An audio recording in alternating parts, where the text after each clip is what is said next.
Welcome back to the Michigan Business Beat, brought to you on the Michigan Business Network. Chris Holman coming to you from remote, actually. Looks a little more like the garden level of the Holman house. I'm actually recovering a little bit since the Detroit Regional Chamber of Commerce's policy conference up on Mackinac. That was like A&E, man. We were just running the whole time. And one of the guys we missed up there, unfortunately, and we wanted to catch him now, is Dwan Dandridge. He is the Chief Executive Officer of the Black Leaders for Detroit. And Dwan, it's good to have you on. How you doing? I'm doing well, Chris. Thanks for having me. That was quite an escapade up on the island, wasn't it? Oh, definitely. It is lots of energy up there. This is like my fifth time being there. And you're able to get a lot done in a little bit of time, something that might take you a course of months with all the people that being there. Yeah, that's it. It's like one of those places you can't not be. You know what I mean? Agreed.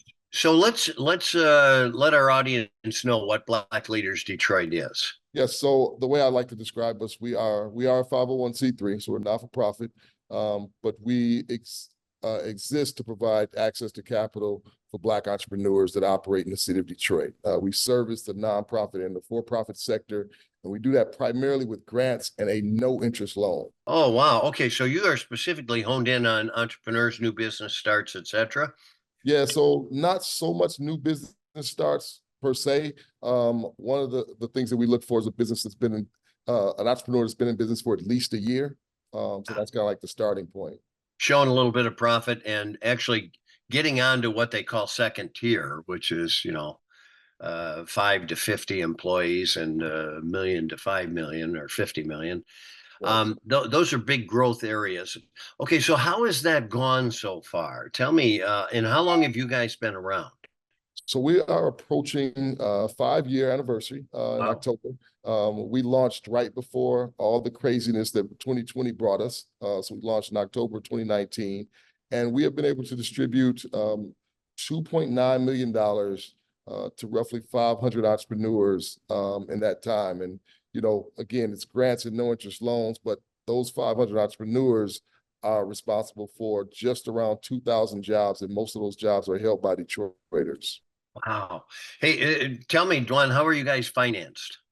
So a combination of ways. So we have, a decent amount of support from the philanthropic community. So many of the local foundations, a couple that are national foundations, corporate sponsors and whatnot. But we like to depend on the everyday people we call everyday heroes, people that believe in fairness enough to try to help create it. So we ask everyday people like you and I to donate $1 a week. Our goal is to get to 1 million people that are willing to make that commitment. Wow, grassroots. That's pretty good when you get that diverse a group that's really supporting you. So so tell me, I think statistics would show us that there's been a disparity in access to capital for minorities. Is that still the case? It is still the case, even in a city that has the demographic makeup as Detroit, right? We're still looking at huge disparities when it comes to accessing capital. And instead of, trying to figure out if some of the traditional institutions are going to self-correct, finally, we decided we just create a mechanism where we wouldn't have to worry about that happening. We just need our pot to grow to meet the demand. Mm-hmm.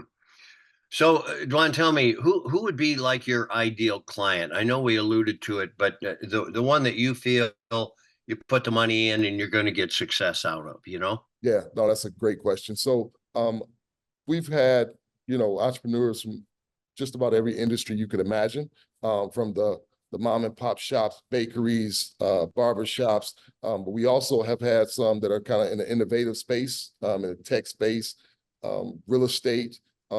Our largest product right now on the no interest loan side is $25,000. So, I mean, that kind of tells you who would need that. We're talking about like the more micro businesses right now, again, until our pod increases. But anybody that's out there, like that's weathered some of the storms, especially if you've been able to survive the pandemic, we think that they're a safe bet, because as we think about growing our economy and job creators, small business entrepreneurs are like some of the best job creators we have. Wow, listen, what do you have planned for your 5-year, bud? We're working on that. So one of the things that we probably won't be able to get into is we do a bike ride from Detroit to Mackinac. So we ride our bikes up to the Mackinac Policy Conference. That's a fundraiser and a way to raise awareness. That's probably a room for a whole nother show, but we're going to be announcing a bike ride that's actually going to go from Oklahoma to New York next year.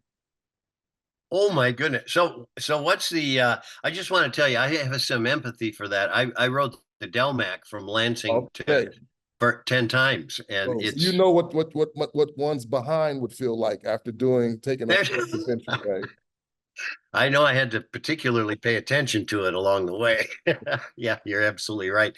Well, listen, we're going to help you. What you're doing is noble work, bud, and we're going to put you on periodically. We're going to talk about that, and when you get your 5-year going, we're going to cover that a little bit. So look to us for a good partner. Hey, I appreciate that, Chris. Thank you so much. Dwan, I'm sorry we missed you up at Mackinac. We were just wall to wall, and I'm glad we caught up to you here. Keep up the good work, my friend.